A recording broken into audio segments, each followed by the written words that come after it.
पता है हुजूर सल्लल्लाहु अलैहि वसल्लम ने अपने आखिरी खुतबा में वो चंद अल्फाज क्या कहे थे।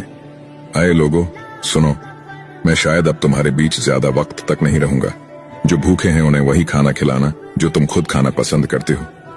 गरीब लोगों को वही कपड़े देना जो तुम खुद पहनना पसंद करते हो। बेशक तुम अपने रब से एक दिन जरूर मिलोगे और वो तुम्हें तुम्हारे हर एक अमाल का अच्छा बदला देगा। और जो यहाँ मौजूद है वो ये बातें ध्यान से सुने और जो मौजूद नहीं है वो ये बातें उन तक पहुंचाए।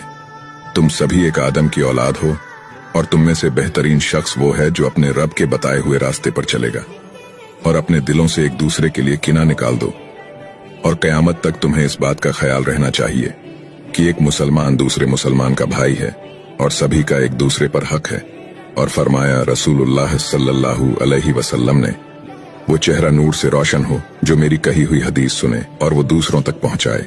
सुभान अल्लाह।